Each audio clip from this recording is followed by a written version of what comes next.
Break podcast. I'm your host, Cassidy Quinn, and every Friday we give you a behind-the-scenes look at KGW news here in Portland, Oregon with somebody who works here. Sometimes it's someone in front of the camera, sometimes it is someone behind the camera, like today, Mr. John Tierney. Hello. What is your official job title? Because I know it's complicated. I don't want to say it wrong.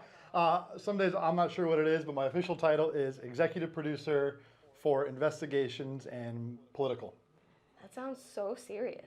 It is serious, yeah. You don't want me to call you, that's what it boils down to. Right, yes. I'm not calling to do a feature. Yeah, no one's really excited when you knock on their door. No. So what kind of things do you actually do day to day? So two big things. I work with and kind of manage our investigative unit, which is, there's four of us, myself, the executive producer, reporter Kyle Laboshi, who most people who watch KGW would know. He's the one that is in front of the camera and in the promos and doing the live shots. And then there's also behind the scenes working with him, in addition to myself, one of our photographers / editor, Jean Cotton. And then we have a digital investigative reporter. You might have seen her name on the website, and Sarah Roth. So yes, and she was on the podcast a few weeks ago. Yes. So the four of us make up the KGW investigative unit. So when you send us all those little tips saying, hey, look into this or look into that, there actually is somebody reading it on the other end, and it's usually me. Yeah, are you the one that's the first line of when people send in tips? Yeah, so the first line of kind of vetting tips, and we get all kinds of tips you can only imagine. Well, you've seen the emails that we get. I don't know, probably it can range on any given day. Some days we'll probably get a dozen tips on a slow day, and I've seen, you can get 50 or 60 tips, and if something big is going on, in the news, some breaking news story, we could get hundreds of tips coming into our newsroom each day. And what percentage of those end up being something that goes on TV? I don't know. That's a good question. Probably, we get so many tips, and a lot of them are about things that we've already done stories on before. So we try to not repeat ourselves. Usually we'll reply and say, hey, that's really interesting, and maybe I can provide a little bit of advice based on our past experience, or send them a link to our previous story. I would say out of all the tips, 5% maybe turn into stories. But much higher percentage than that we actually talk about and consider. But then, and we get so many story ideas that, there's always stories that we would love to do if we had more time and resources, but we can't get to them all.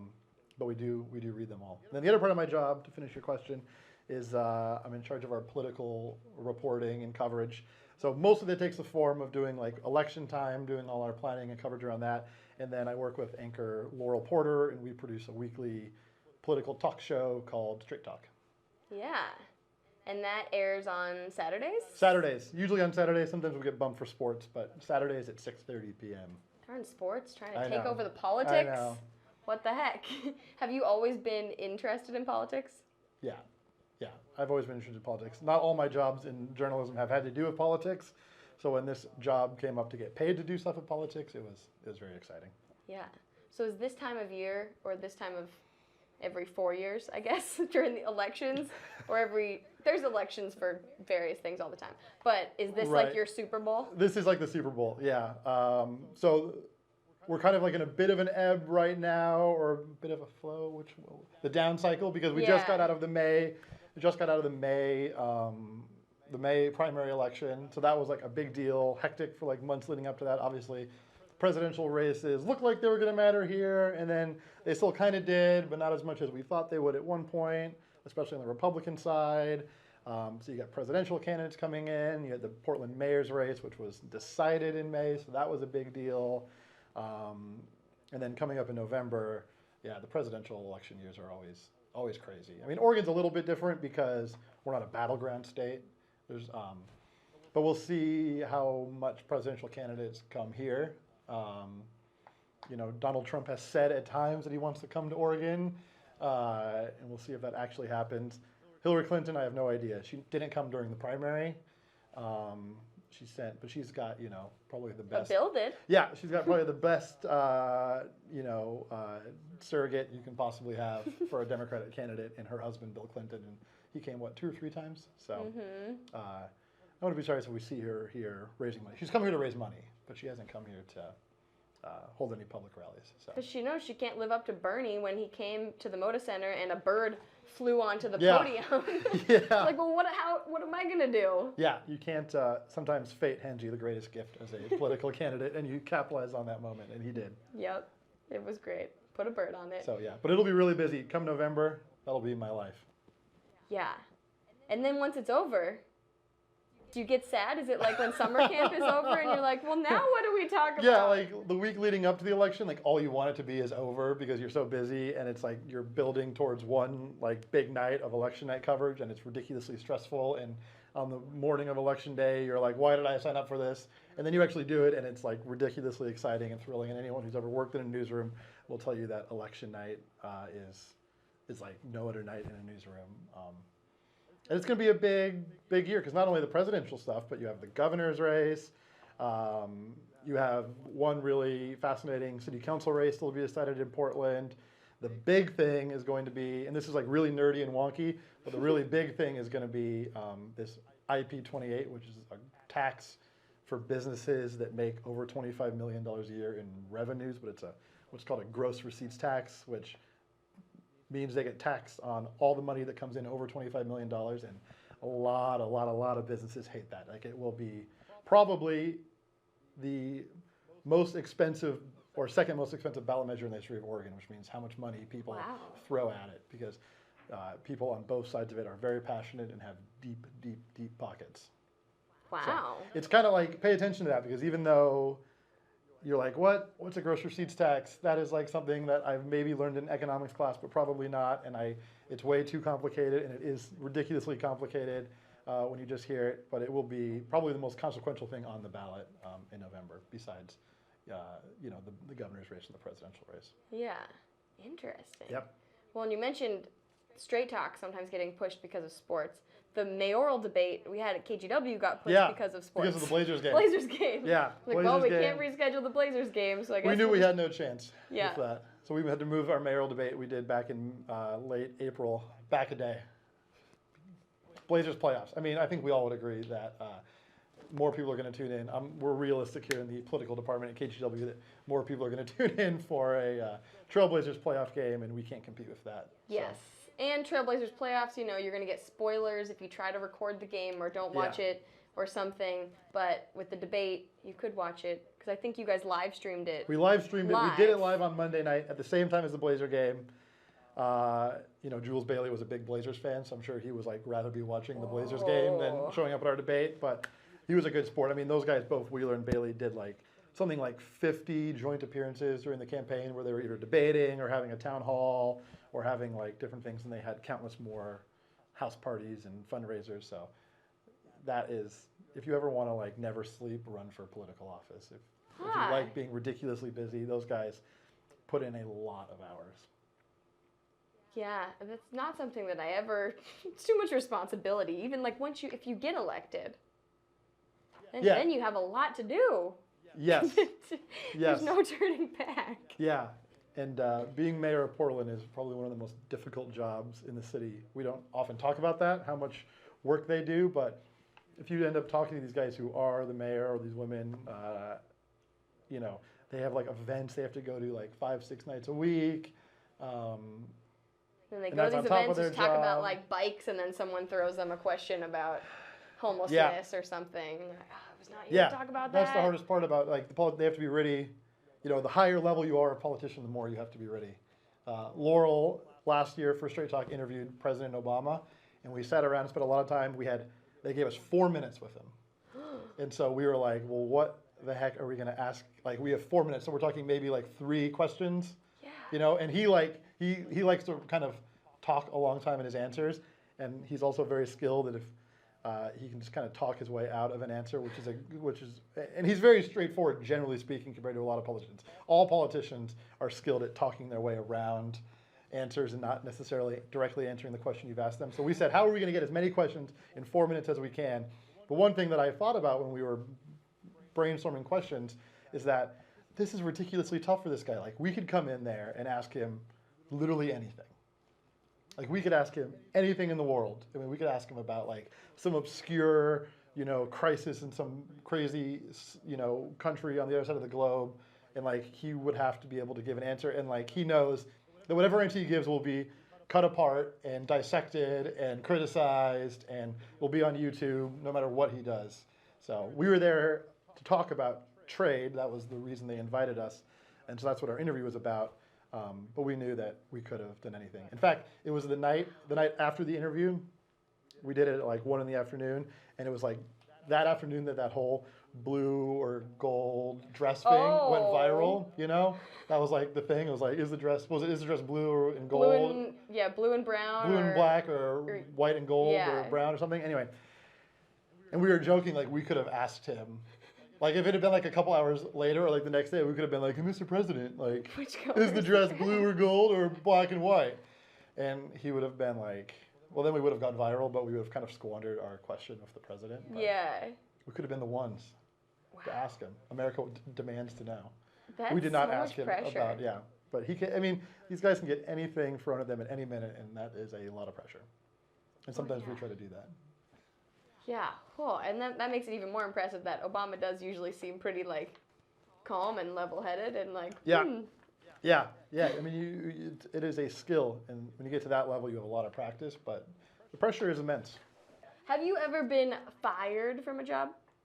No, I've never been fired from a job. You laugh it up like, yeah. I would never be fired. No, I've never been fired. You wish I had said yes, so you had a good story to tell, but. Well, when we first started the podcast, it seemed like everyone had a firing story. And then a few episodes in, it dropped off, and now most people haven't been fired. So maybe all the ones who have been fired have now been fired from here. Maybe it's just more difficult to get fired these days. Yeah. I don't know. I felt like back in the day it was easier to fire somebody. Mm-hmm. Maybe because it was easier to get another job, so people didn't feel as bad firing you. They're like, oh, the economy's fine. Like, maybe. What kind of weird jobs did you have before you got into news and politics?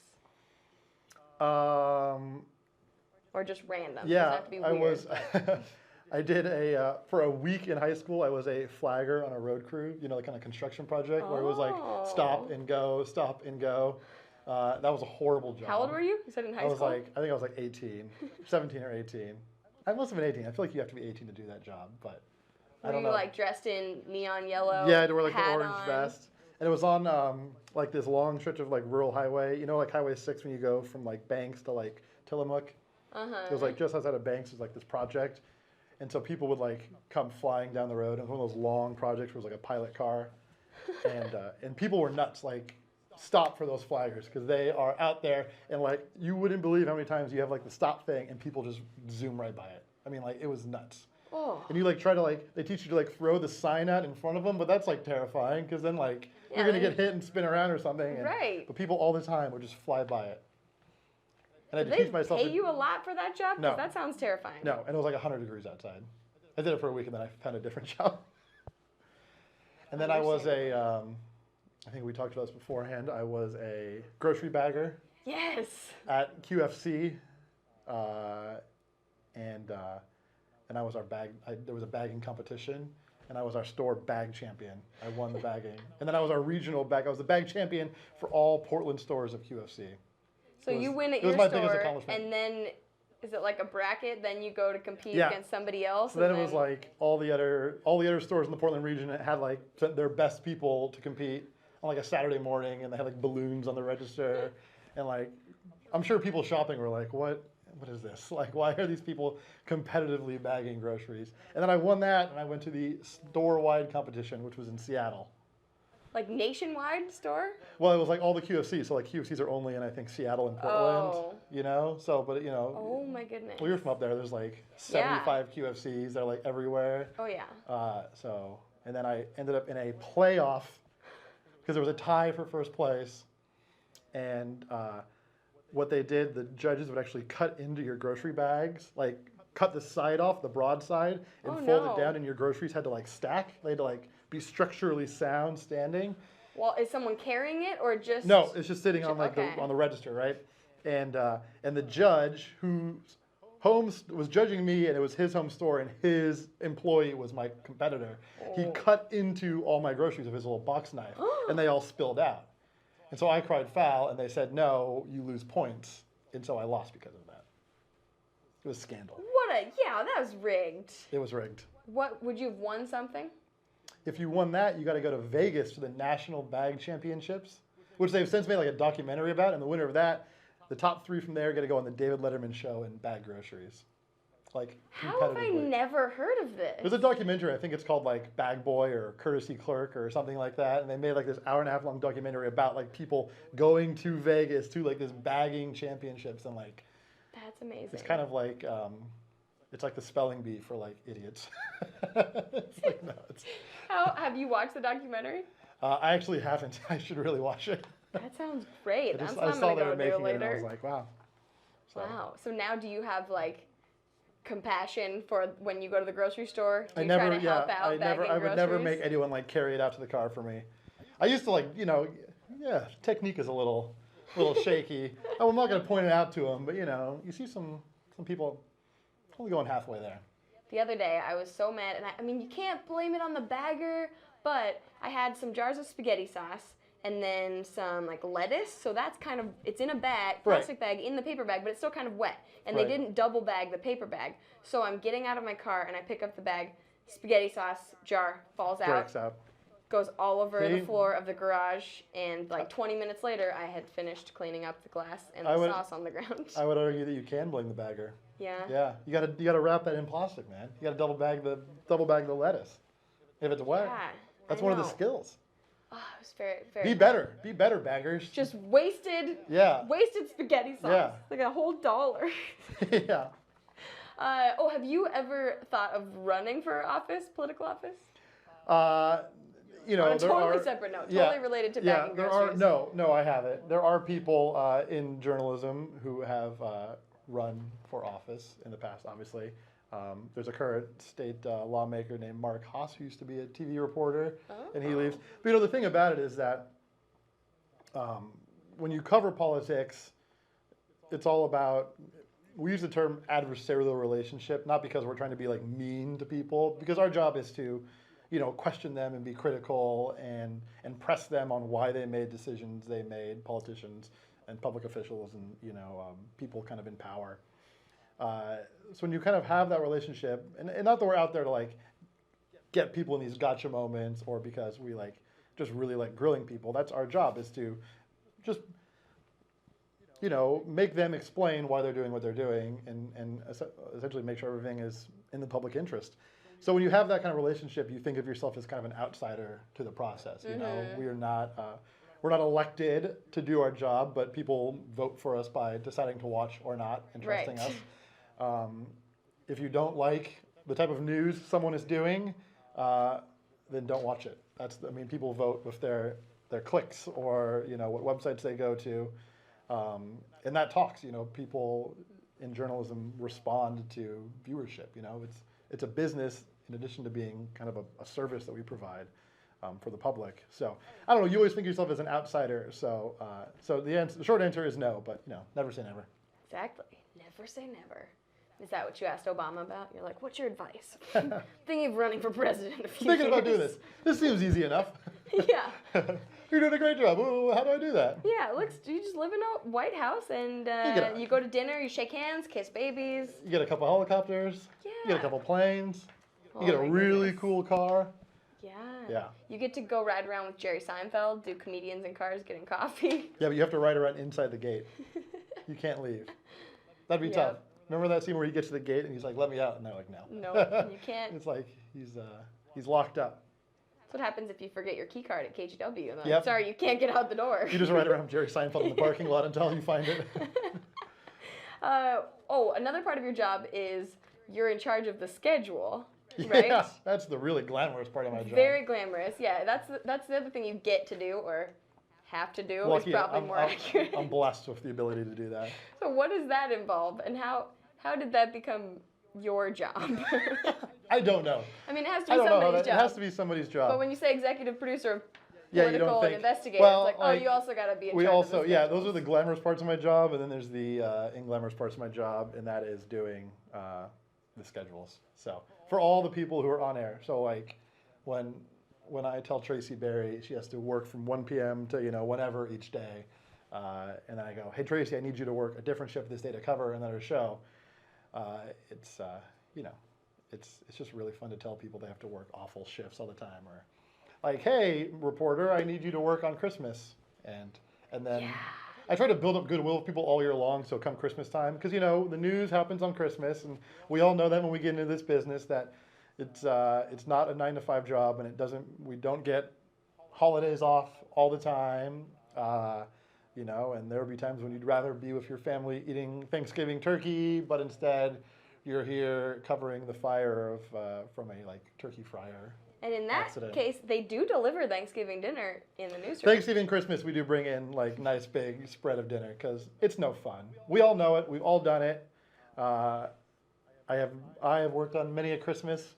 We've done the traditional go to the Chinese restaurant after our shift ends on Thanksgiving or on Christmas because nothing else is open. Mm-hmm.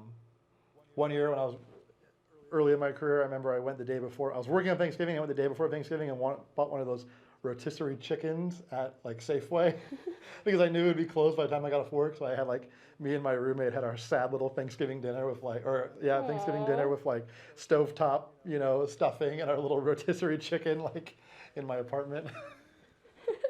It was kind of fun though. You pretend it was a turkey? We pretended it was a turkey, a very small turkey. Just a little baby turkey? Just a little baby turkey. Yeah, that must be rough having to be the one, or if people submit vacation requests, you're like, I'm sorry. I try to avoid that as much as possible, but every now and then I have to say, sorry. Yeah. The news must go on. It must. We do 7.5 hours of news a day on a weekday, 7 or 8. It's a lot. And it takes a lot of people to fill all that stuff with good content. We try to fill all of it with good content and make it interesting and relevant, and that takes a lot of people. The good thing is, though, on the holidays, most of the time, the big ones like Thanksgiving and Christmas, there are less newscasts. Yeah, so usually they cut a few. Yeah, so you run don't have a few to have specials. Yes. Yeah, last year there was some Christmas special and. We produce some specials during the year that can run on the holidays, so that way we don't have to have everyone working here. So if you tune in on Christmas and you're upset that the news isn't on at 5 o'clock like it usually is, just know that you may be annoyed, but somebody got to go home to their family and not have to work in exchange for that, and they thank you for that. And you can watch basketball instead. Do they have football on Christmas too, or just basketball? Football's on Thanksgiving, but I don't think there's football on Christmas. Basketball on Christmas. Yes, definitely lots of basketball. That's what's on in my house. My mom is not paying attention to it. In your normal life, outside of, not that news is not normal, but are you super investigative, always, if something goes wrong in your house or something, you're like, oh, I got to get to the bottom of this. We need to make some calls. Yeah, my wife was mad at me last night because she wasn't mad at me, but she was kind of annoyed because we just had sat down to watch Game of Thrones, and we knew it was a good one because everyone was I was trying to not watch the spoilers. Mm-hmm. You can't watch Game of Thrones more than 2 days late because then it's ruined. It's on Facebook. Or just don't start. For me, I haven't started watching it, and so I'm waiting until I won't remember any of the spoilers. By the time I watch it, I'm I know everybody dies. A year later. Yeah, basically everyone dies, eventually dies. So. Well, she made the mistake yesterday when we were watching it of there was she doesn't like the really gruesome scenes because it's pretty graphic, right? So she averts her eyes, and so she actually just was looking at her phone during one of the particularly gruesome scenes, and not wisely, she realized later, turned on Facebook and was scrolling through it, then saw a spoiler for what was coming up 5 minutes later. She was like, oh my God, I just spoiled the rest of the episode. So if you're going to avoid the gruesome scenes by looking away, do not pull up Facebook because you're going to get spoiled. You're going to get the spoiler. But anyway, I was saying she was annoyed because we just sat down to watch it, and I got a push alert on my phone about these fundraising or the political numbers from Donald Trump and his campaign last night. So then, of course, I had to run on, and I got on the FEC's website and started looking up his campaign disclosures and pulling it up. And then was the show paused or it's still going? No, it hadn't even started yet. I was literally navigating on the Roku through to HBO Go, and I got the thing. I was bloop, and I was oh, hold on, gotta look it up. And then I had this hunch. I was that is such an astoundingly low amount of money that Donald Trump had, $1.3 million, something like that, in cash on hand, which is compared to $42 million that Hillary Clinton had. And I go, I have to imagine that even Kate Brown running for governor of Oregon has more money, or at least that much money, in her account, and that's an interesting comparison. So I got on, looked up Kate Brown's numbers, which she had $1.2 million cash on hand, which is a pretty healthy number for running for governor of Oregon. But only having like $500,000 more is not a healthy number for running a president of the United States.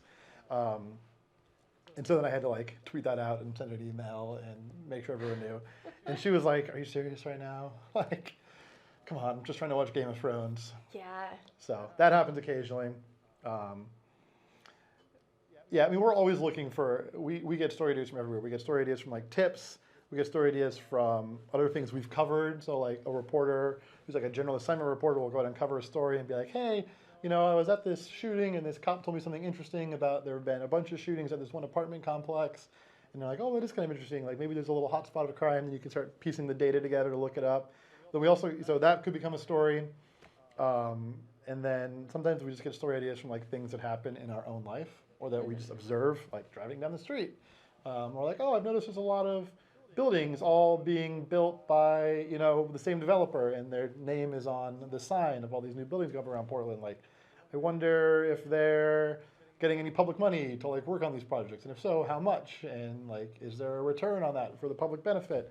So you see those kind of things, and you know, you start looking them up. And for every like 10 ideas we have like that, maybe one will actually turn into a story. But kind of our intuition is a big part of how we come up with things like that. So yes. To answer your question, the short answer is yes. So are you very observant? Like if your wife gets a haircut, are you like right on it? You're like, "Oh, I wonder." Of course. Yeah. Always. I would never not notice that. Oh, good. She might tell you a different answer, but. Yeah, but you got to stay strong when you answer the question. Yep. So sometimes, yeah, you get push alerts that records came out or facts numbers come out. But then there's also, you guys can put in requests for public records for things, sorry, right? Sure the mic's still up. Yes. Just making sure. Yep. The microphones are still We working. have some mic issues earlier, so just making sure it's still working. Yes, thank you. So how does that process work?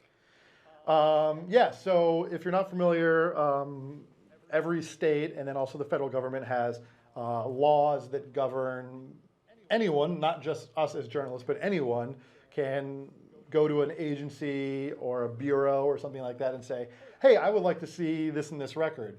And then they have a certain amount of time usually to provide it to you. So at the federal level, you've probably heard the term FOIA. It kind of gets batted around. You might hear it on cable news or something like that. FOIA stands for Freedom of Information Act, which is the federal law that covers open records. And it basically means that almost everything in the federal government is open for you to write them a letter or fill out a form and say, "I would like to see X." So like you could go to the FDA and say, "I would like to know, you know, all the records you have on X drug." And they would have sent to you. Or like, "I would like to see the emails from city councilors talking about, you know, IP28, that tax measure that we talked about earlier." So you can see what they're talking about. And so you fill out this form. And it sounds really cut and dry when you put it that way, but in practice, it's much more complicated than that because in Oregon, you might have seen some of the reporting. Governor Brown, after Kitzhaber resigned, promised new transparency and reforming open records laws in Oregon, because famously Kitzhaber blocked many news organizations, including ours, and also famously the Oregonian, who sued from getting a lot of his emails. We wanted to see his emails to see what he was talking about involving Sylvia Hayes and the company she worked for. And they tried to block a bunch of that for various reasons. In Oregon, they've written hundreds of exemptions into the law so that there's all these reasons an agency can say, "No, we can't give you that because we have an exemption under ORS, blah, blah, blah, blah, blah, blah." And we have to kind of be amateur lawyers all the time and be like, "No, that doesn't make sense," and you can file an appeal. So we are always filing all these different records. Sometimes we're looking for specific things. For example, after there was lead found in the schools, and the issue in Portland Public Schools was that somebody knew about it, you know, 2 years ago, but didn't say anything, and they were claiming that the superintendent didn't know. So the first thing we did, and the first thing many news organizations in Portland did, was file an open records request with the school district saying, "Okay, show me all those emails." And we're talking like thousands of emails, right? Show me all the emails, we want to see them so we can prove it. So that's a lot of what we do, is filing them. And there are a lot of issues in Oregon. There have one of the big issues in Oregon is that basically a government agency can charge, it seems like to us, anything they want for it. There are no requirements about what they can charge. And what they charge for is they can charge for lawyers to review it, which of course lawyers need to review it, make sure there's no privacy information, or they have the right to redact some things, that makes sense. Or they can pay for administrators to actually take the time to pull all these records. And sometimes we get some astronomical costs. associated with that. The Oregonian famously had one records request they submitted to the State Department of Environmental Quality, I believe, and the estimate to fulfill the request was over $1 million. What? Yeah. So I've had requests for, all kinds of things, and it's frustrating because we'll request things that we think are pretty straightforward, and they'll say, well, it'll be $500 for a lawyer to review it. And we'll say, well, $500 is a lot of money. It's not like an astronomical amount of money, but it's difficult because if we want to put in 10 of these a week and each one of them comes back even being $50 or $100, we're now spending a lot of money on public records. I feel personally that they should not be allowed to charge for legal review. In the state of Washington, you're not allowed to charge for legal review on a public record. You can only charge for the straight cost of copying a record, which is like 20 cents a page or something like that. But they don't charge for legal reviews. My personal opinion is that taxpayers we pay for agencies to have lawyers. They do all types of other legal work in their job in an agency and administrative work as part of their normal job duties. So why, when a member of the public wants to come and get it, all of a sudden you have to pay all this extra money for something that is part of what I feel is their core job duty. So there are efforts underway to reform some of these public records law. In the next legislative session, there's a panel that they've put in place that has journalists and members of the public on it to kind of give feedback to shape this law. I will reserve judgment until I see it. We're skeptical lot by nature, so we'll see what happens. And I really want to make the point clear that we don't have any special powers. When we get mad about having to pay for all these records, it's not just about that we don't want to pay and it makes our job harder and why are they being mean to journalists. It really is anybody. I mean, you as a, features reporter, entertainment person could go do it, or anyone listening to this could want for some reason to file a public records request and they could get these same bills. And it has a chilling effect, I feel, when you know that you're going to get charged a lot of money to do it. Luckily, we have the support of a company that has lawyers, and we budget for these requests, so we have some kind of ability to pay for these things. But we don't have like special powers to do this. We don't have no special license that gives us access that any member of the public. We have the exact same rights and limits as any member of the public. So, it's not like a sexy issue that people get fired up about, and clearly we do because it affects us on a daily basis. But it really is about people being able to see how their government works. Interesting. Yeah. That's crazy. And it's actually mostly not journalists who use it. I think I was at a conference just this week about reporting, and they were saying that 80% of FOIA, so the federal government, are corporations that do it. They're basically trying to gather intelligence, gather information for their, whatever corporate reason they have. Wow. So it's not just journalists. Good to know. You could go ask right now. Yeah. Oh, we just lost the light. This is the time in the podcast that I swear, for the last month, it has happened every week. This one light in the studio goes out, and then it will come back in about 10 minutes, I swear. So stay tuned. If you're listening to this, as always, you can't see that. But if you're watching it, that's what just happened. You mentioned the conference in New Orleans. That was going to be the next thing I asked you about. So tell me about that a little bit. So our investigative team was just at, there's this massive conference every year for investigative journalists from around the country. It's called Investigative Reporters and Editors is the name of the trade group that puts it on. Very cleverly named. Yeah, pretty straightforward. And this year, we just got back. It's like a 4-day conference where basically journalists from around the country get together. And we're talking like everyone from like tiny little newspapers in, Podunk, Iowa, up to like members of, like the Washington Post and New York Times. And at one point I looked next to me, and the guy sitting next to me at this session was a member of the Boston Globe Spotlight team, obviously made famous from the same investigative reporting unit from the movie that won the Academy Award for Best Picture. In fact, that whole team did a presentation. The reporters and the editors who worked on that story and the screenwriter who wrote the movie all did like a presentation for all of us about like their process, and that was just kind of fun to see and really cool. Yeah, you like fangirling. Yeah, I was fanboying. Yes, but no, it was. I mean, I took a picture. Maybe I can show. Hold the camera up. Let's see if I can see it. We're gonna try this. It might not work. You might not be able to see it. And for those of you listening, I'm sorry. Just imagine, or go on. Did you tweet the picture? I did tweet the photo. So go follow at J Tierney 6. Yep, number 6. So let's see if you can even. Okay. Oops. So that's all of them on the panel. It's out of focus, but anyway, it's cool. All these really famous journalists, and it's cool. And we have sessions all day long that we see what stories other people have done, how they did it, big investigative projects, things that have from stuff that local TV stations have done, that were just in their local market up to projects that won like Pulitzer Prizes and Peabody Awards and Polk Awards and all these big fancy awards we like to give ourselves. And then we also we share stories and student trips about public records requests and how to, get better at them, how to push, how to appeal, different tools we use in the field. I have like a list of bookmarks. It's like a mile long with all the websites and databases that we kind of keep on hand to use. If, like for instance, when the oil train derailed the other day or a couple weeks ago in Mosier, we kind of learned from these things like, I remember hearing at this conference one time that like there's an agency in the federal government that does railroad safety inspections. So you go there, you find that database online, and you can look up, the safety report for this particular railroad or this particular thing, things like that. So it's really exciting and invigorating. Yeah. We come back fired up. And there was a four people from our station were there. There was about 10 people from the Oregonian, for instance, who were at this conference. They have a wonderful watchdog team that does some amazing work, and it's always fun to talk with them. We're competitors. We're very competitive in this business, but we also like to work collaboratively, and we always respect when our competitors do good journalism and do good work that informs people. Yeah. Now, when you go to a conference like that, where everybody is very serious, hardworking. Yeah. Is that how it is all the time, or is it like we're in New Orleans, we're gonna go have some hurricanes and hand grenades? Is that what they're called? They are. Yeah. Now that I know that they are called hand grenades, and the fact that I know that should tell you something about what we did in our free time. We just saw someone walking. I happen to down the see street someone with very one. observant. I just happened to notice that. No, the conference threw a party on Bourbon Street, which was they rented a balcony.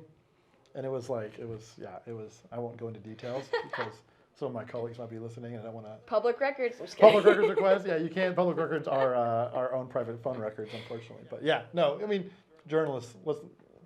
No secret to people in the industry that journalists like a good party. Yeah, that's awesome. And when it's in New Orleans, you can't help but do it. I know. I mean, is it always in New Orleans, that conference? No, it moves around. Last year they knew. They're like, we're putting it in New Orleans.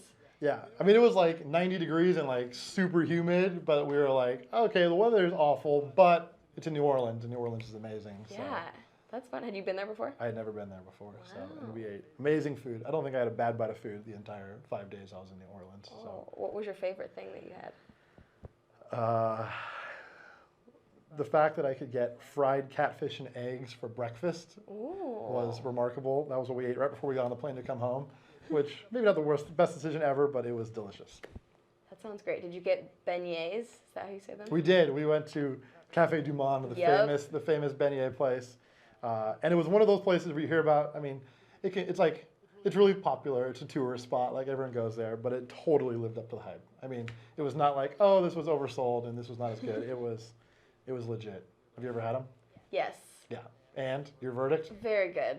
Yeah. Very good. I'm trying to remember. I think we did get them because I went there for a work trip shooting a video about the inspiration behind New Orleans food a few years ago. Wow. So that was basically the job was we got to go to Café du Monde. We got to go to all these places. That's a great gig. And yeah, it was not bad at all. That's a really difficult work trip. It was very tiring because it was a lot of things to try to fit into a 2-day trip or 2 or 3 days, but you got to work out a lot when you get home. Exactly. I ate 500 beignets. Yeah, I'm only eating salads for the next 2 weeks. I've hit my caloric limit. Well, watch out. Some people might make fun of you for eating your salad at your desk. It happens. That has never happened.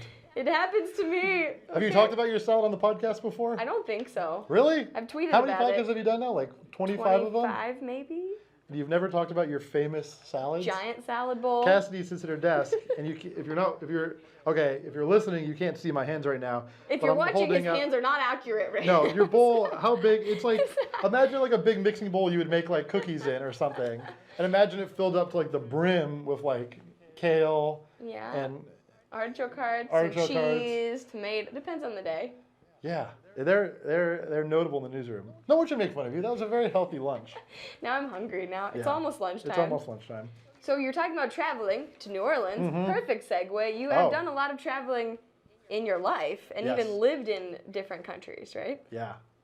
So you've lived in South Africa? Yeah, for a while. I actually used to work for another TV station here in town that will remain unnamed, but it starts with a K and ends in a 2. Who could that be? Who could that be? There were some new corporate owners that came in, and the positions were mixed around, so I ended up leaving that company. And so I decided I'd always had this dream. I have some really good friends who live in Cape Town, South Africa, and they had been trying to hound me to come down and visit them for a while. So I said, hey, maybe I can try my hand as a freelance writer, and I'll just go down there. It's like really cheap to live down there, and there's lots of interesting stories, and maybe I can do the whole freelance magazine thing. So I went down there and lived for a while with them, and was not a successful freelance writer. Being a freelance writer is ridiculously difficult. Yeah. No one told me that. No one said how hard it was to pitch stories, because it's not easy. Not for me. There are a lot of freelance people who do that, and I have nothing but amazing respect for them, because it is wildly difficult. So like, if you see a freelance writer, buy them a beer, give them a hug, make sure they're doing okay, because it's very challenging, and working with magazine editors is it's difficult. Oh. They're very specific on the pitches they want, and it's a long process to get a story approved. But anyway, that was not successful, but living there was amazing. And if you've never heard of or looked up all the amazing things South Africa has to offer, it's a wonderful place. I lived in Cape Town, which is probably one of the most beautiful cities you can ever find in the entire world. It's like right on the ocean. It's nestled behind this big mountain called Table Mountain, and it's just stunning views wherever you look, and amazing people and interesting culture. A dark past in a lot of ways, but it's fascinating to watch like how society deals with, recognizes, and moves on from its past and tries to move forward. And it's not always easy, and it's not always pretty, but it's the resiliency of a lot of people there is amazing. Yeah, that's so cool. Yeah. Just to go, hey, I'm gonna go live in some other random Yep. country. And then I eventually came home because I had to pay the bills again. So it's cheap to live in some of these places for a while, but eventually you got to make some money. Still have So to, yeah. eventually ran out of money, came home, and that's when I started at KGW. That was about 2.5 years ago. Was that before you were, well, you just got married. I did but just had get you married. not, congratulations, by the way. Thank you. So had you not met?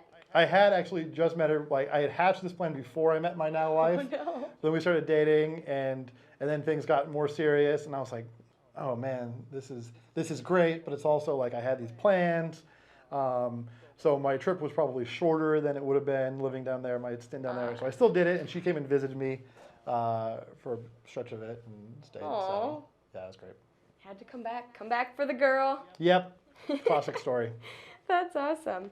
So you talked about meeting President Obama once earlier. Yep. But you had actually met him before that.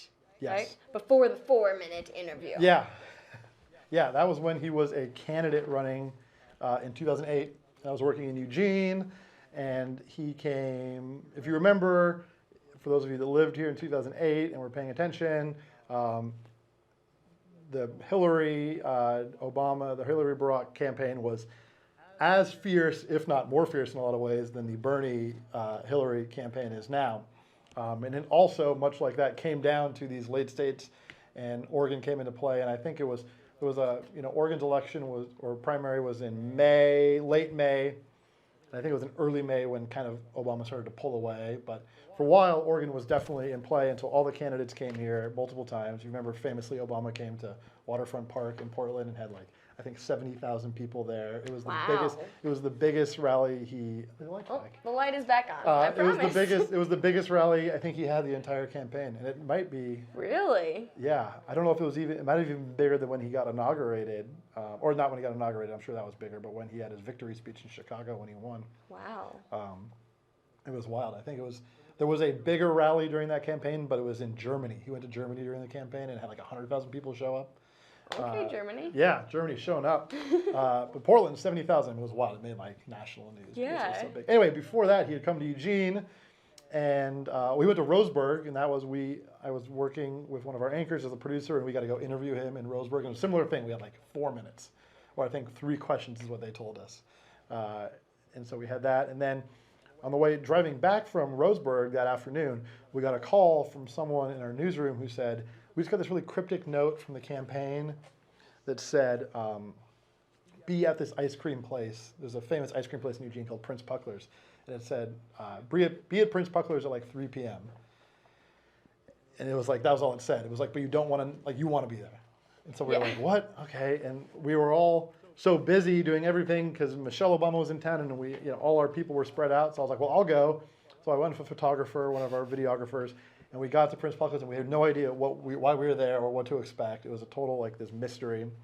I think what actually happened was a campaign worker at one of Michelle Obama's stops slipped a note into the back pocket of a photographer. I think it was a Obama bumper sticker, and that's where it said on the back, like, be at Prince Buckles at 3 p.m. They literally slipped it into the pocket. She asking you on a date? Or yeah, I don't know. Helping Maybe you get a media story? Maybe. I think we were probably more hoping it was Obama, not a date. Even he was thinking that. Right.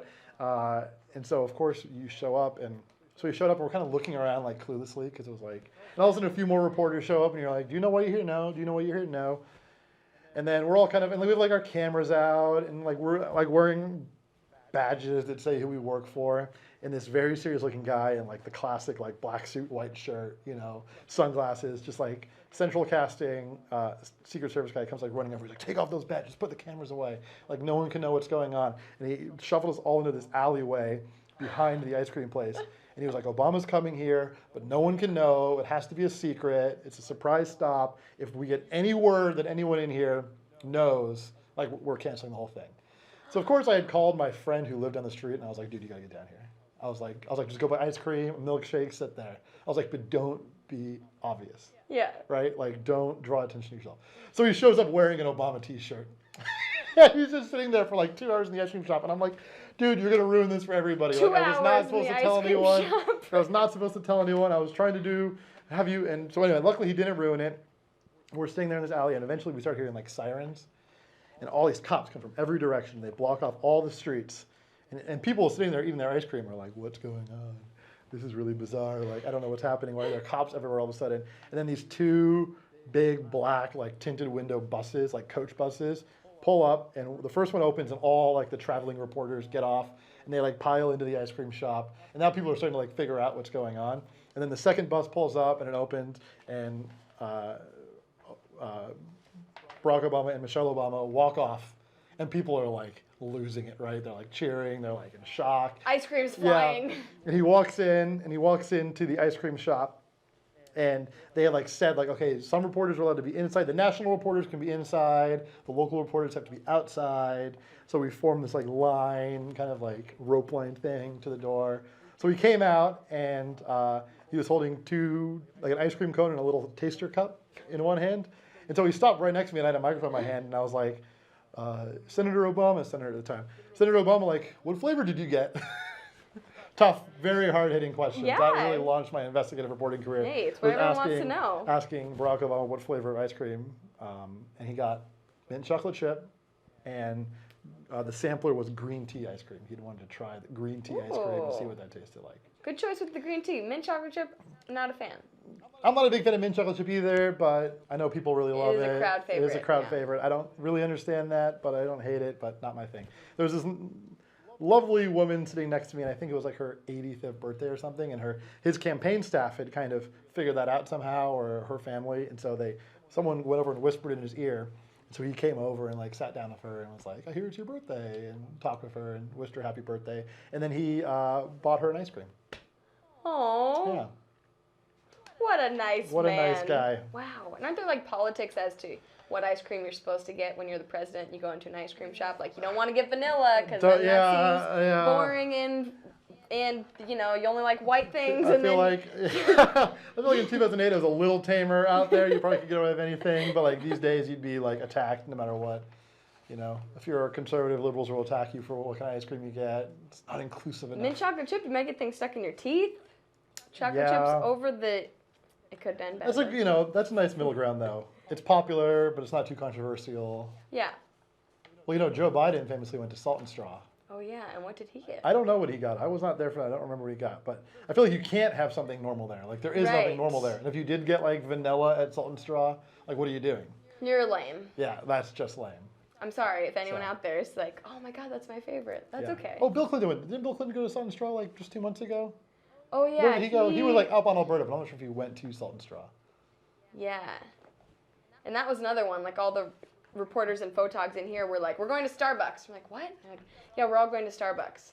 Why? Because that's where they had to wait, I Oh, think, yeah. before they could actually go meet Bill Clinton. They were just told, go to Starbucks. Campaigns are weird. They like tell you these little things, and it's strange. They're like, go here this time, and Bill Clinton will be there, and you're like, wait, what? Do you just look at the email address, like, to make sure it looks like a real email address, Yeah. not something sketchy? Yeah, whenever. Like Bill. Usually you like by that point, by the time candidates are coming, you've built up a little bit of a relationship with the people in the campaign. Yeah. So you know them, you've talked on the phone with them, you've asked them questions before, so you trust that like, yeah. But yeah, if someone writes us of something and we always try to, does it pass the sniff test? Mm-hmm. Is it from like an email address that's like totally far-fetched? Bill Clinton 12345 at hotmail.com. Right. Yeah. Right. That's probably not the former president of the United States. But maybe that's the goal. Like they're trying to be a little sneaky. Yeah. Okay, we have one question from the Twitter sphere. Oh, good. Because unfortunately our Facebook live stream capabilities were not functioning today. Thank you, Facebook. Just kidding. You're wonderful. So this is from W. Clayton. He says, this one goes along with the story. And I don't know if he knew something about that. Do you like to meet people in mysterious places? I saw him tweet that. Did he know? Does he know about the... Like, I think he's asking if I do like the full like Watergate deep throat thing where I meet someone like in a parking garage like Yeah. late at night. I've never met anyone in a dark parking garage, but it kind of would be awesome if I could. Yeah, if anyone wants to set that up. If you want to send me a tip that requires meeting in a dark parking garage, well, first of all, I probably have to know who. Like, probably not gonna meet anybody. We get people who like come and they're like, can I come by the station and show you something? And you're like, well, I have no idea who you are. Yeah. And so usually I try to like, well, send me what you have, or let's talk on the phone first, and then if it starts to check out, then I'll meet with them in person. But I try to avoid meeting with people in person, like right off the bat. If I have no idea who they are, it's probably gonna be okay. But there's some, you never know. Yeah. But no, I've never met anyone in a scary place, but I would really like to. So W. Clayton, you can work you got on a that. you got a really good tip. If Donald Trump or Hillary end up coming to Portland, people do things. I mean, you'll meet see them like in a dark parking lot. you'll see investigative journalists that have you can get like encrypted email accounts and stuff like that. Because if someone doesn't feel comfortable sending you like a whistleblower wants to send you documents or send you something, they don't want to have it traced back to them. You can use like encrypted stuff, and so there's like digital dark places. Yeah. That's what people do now. They meet in digital dark places. Ooh. Yeah. And it's not like the AOL chat rooms from back in the day. No, that's a whole different kind of dark. Yeah. That's a whole different kind of dark. Okay, the final 3 questions are Okay. would you rather questions that I have come up with. Okay. Would you rather? You're not allowed to cover politics and investigative things anymore. Would you rather have to cover entertainment or sports? That's a tough one. I'd go sports. Yeah. Yeah. You gotta go to like cool stuff. I've covered a little bit of sports. Like we went to the Ducks national championship game, a big team of us, and I was involved with that. And it's fun. Like you still have to be serious, but it's also like just the energy is really cool, and going to a big sporting event. Like I remember being in the stadium before the game started. And it's like there's just electricity in the air. It's really cool to see those kind of things. Or like, the lucky people who got to be there when Damian Lillard hit that buzzer beater, in the playoffs 2 years ago. The reporters who got to be there and have like an awesome story to tell about the time they were there when Dame hit that crazy shot and jumped up on the announcer's stand, grabbed the microphone, yelled out "Rip City." We want those stories, but you've got great ice cream shop stories. Yeah, entertainment would be fun. I have nothing against entertainment reporters. Yeah.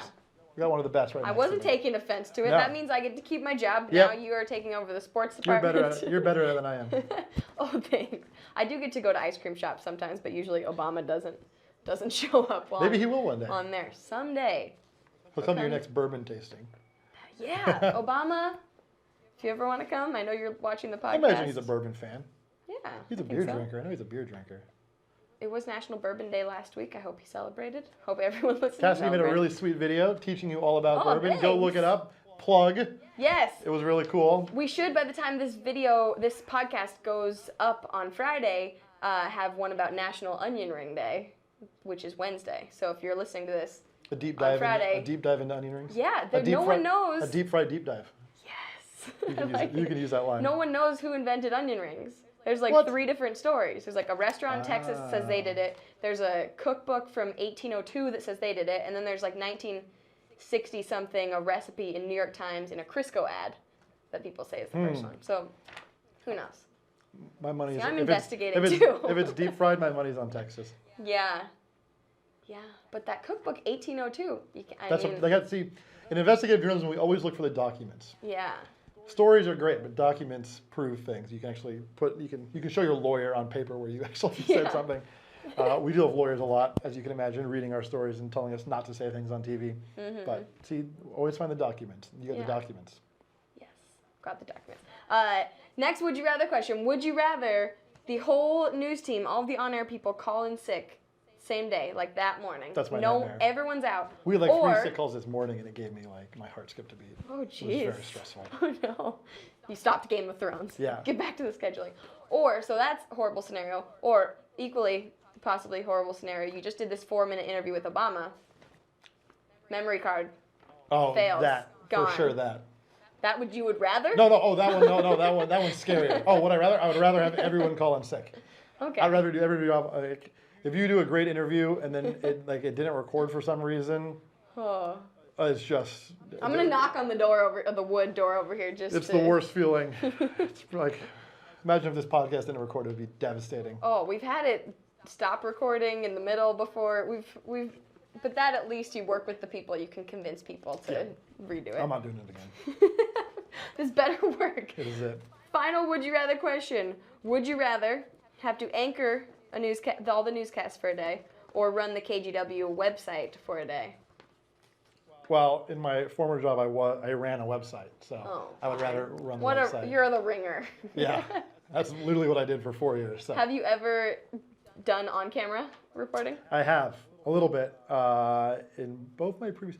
KGW never puts me on TV. Come on. In both my previous jobs, I was on TV. We've got you on camera now. I would do like stuff on election night. Yeah, that's true. This is probably the first time on KGW I've been in front of the Sometimes they do put clips of this on Live at 7 on Friday nights. So you could be on television. Mike is the producer of Live at 7. You better use this clip this week. Yeah. This is gold. No, it is amazing. No. So, okay, so you'd be open to that. Yeah. So if everyone does call in sick one day... I always kind of have in the back of my mind that, like, what if, like, no anchors showed up? Like, what would we do? Like, would one of us just, like, run out there? Well, you've anchored, so obviously you'd be an easy choice. But, like, would I, like, pull a producer out and, like, somehow fake tying a tie on him and, like, just send him out there? Well, and there's been times, because I used to do traffic in the afternoons, and that was done from the studio on the square, Pioneer Courthouse Square. And at like 3:40-ish during the Ellen show, there's a cut-in where the anchors say, like, here's what's coming up today at 4, blah, blah, blah. They're not there yet? And there were a couple times where we got very close.